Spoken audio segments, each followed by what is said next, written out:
the community of Alton was shaken. The neighbors on Bolivar Street were haunted.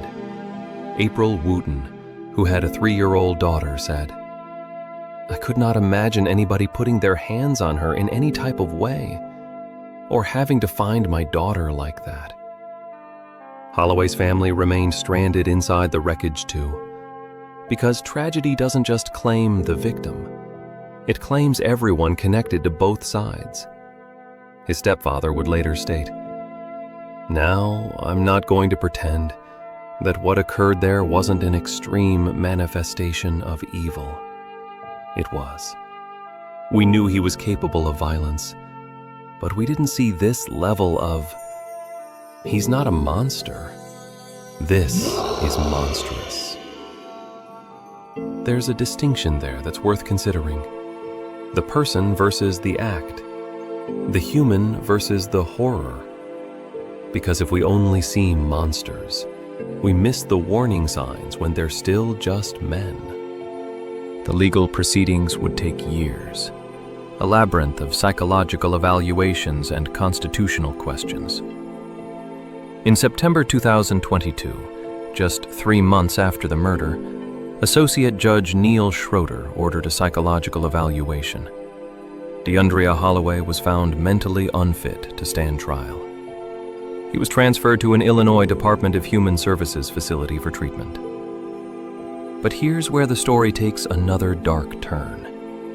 His public defender, Mary Copeland, filed motions indicating she planned to mount a "not guilty by reason of insanity" defense. Mental illness became the battlefield. And while Holloway received treatment at a state facility, Lisa remained in an urn.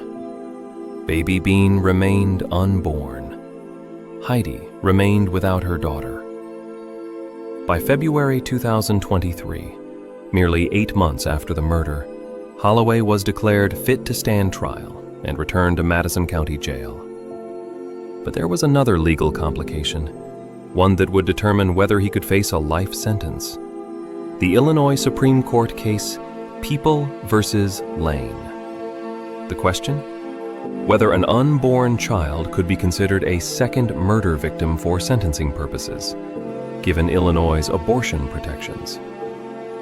Madison County State's Attorney Tom Hain explained, "Professional and frustrated by legal complexity.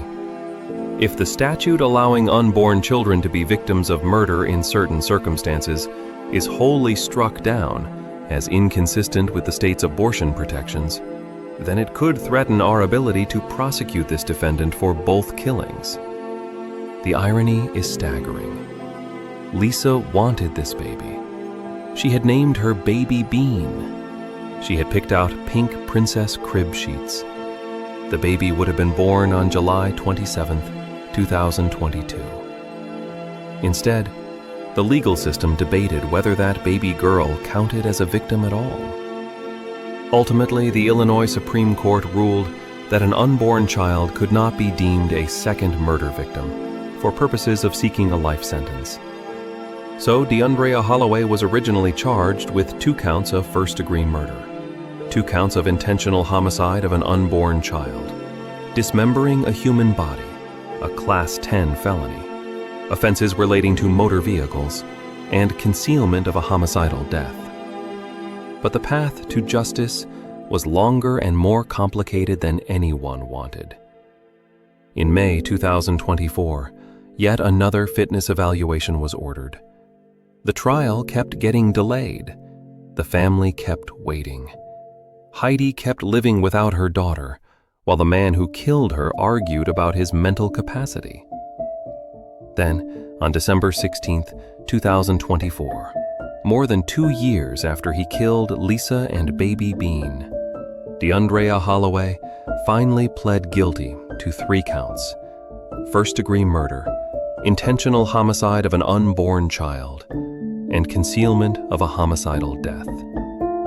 The sentencing was delayed until January 17, 2025, so the family could prepare victim impact statements. On that Friday in January, in a Madison County courtroom, the full weight of this tragedy finally came to bear. A photograph of Liese was projected on a screen near the table where DeAndrea Holloway sat, her smile lighting up the courtroom one last time. Her mother, Heidi Noel, stood to deliver her victim impact statement. "On that night, I received a life sentence," Heidi said. "To live the remainder of my life without my beautiful, loving, sassy daughter. A life without knowing the joy of watching Liese raise my granddaughter." She spoke directly to Holloway then, her voice steady with a strength her daughter tragically lacked.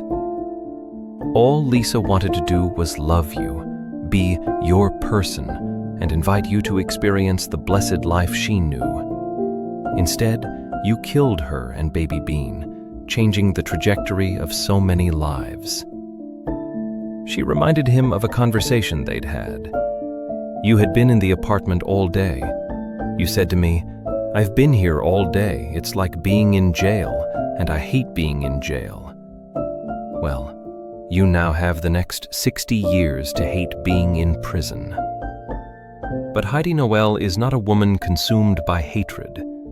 She ended with this: "I am disappointed that you didn't keep your word when you told me you wouldn't come back the next time you left. Sad that you thought your mental instability was a free pass from being held accountable for your crimes." And then, remarkably, she said she would pray you find redemption for your soul.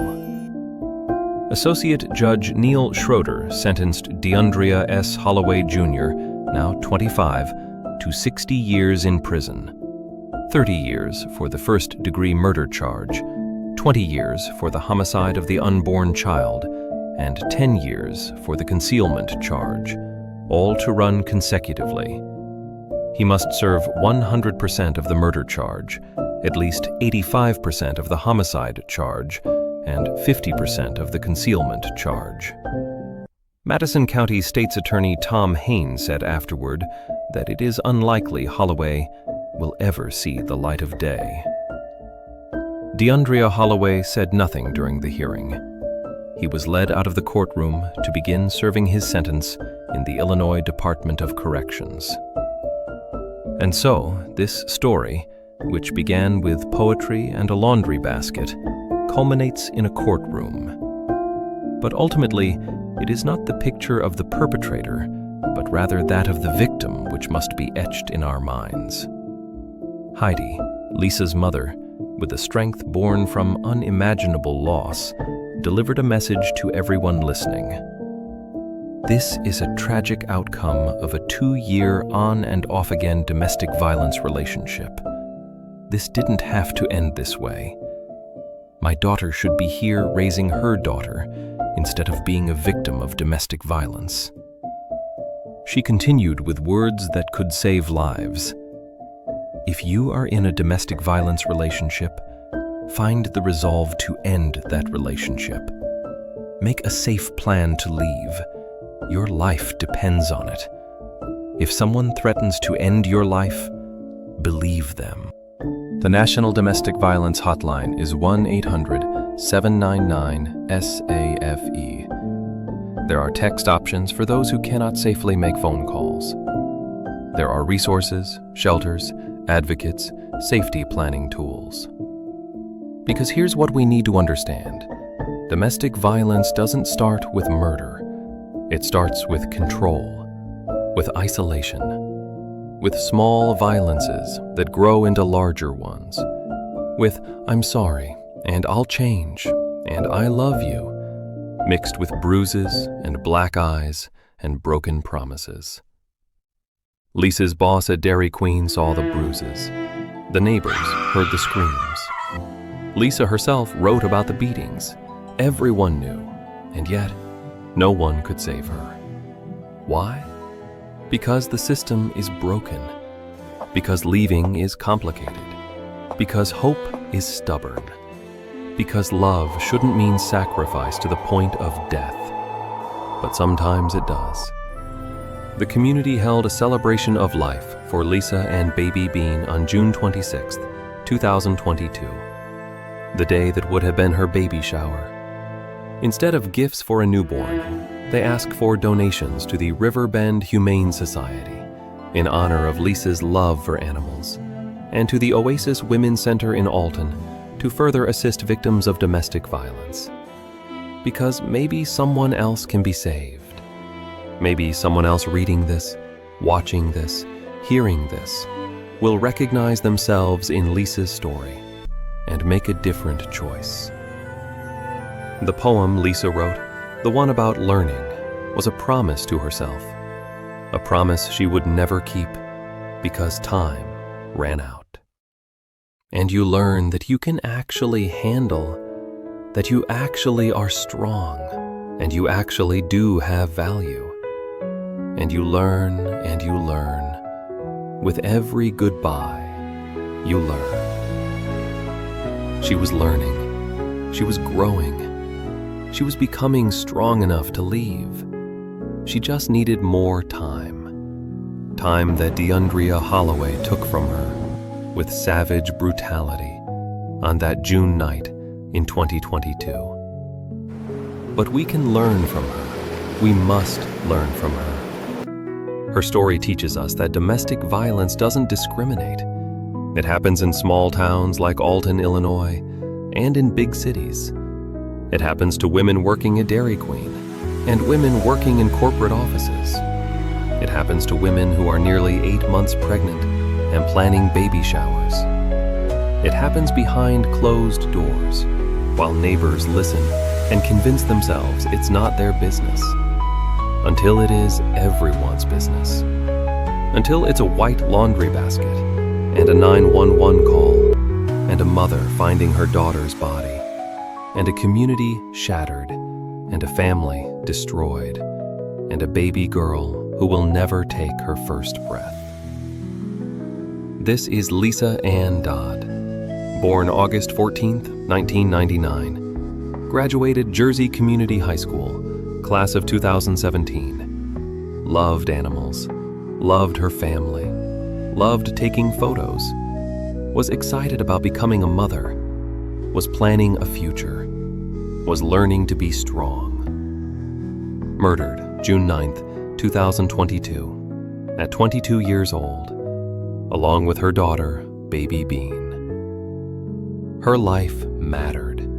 Her daughter's life mattered. Her story matters. Remember them. Learn from them. And if you're in danger, please believe it, plan safely, leave carefully. Your life depends on it.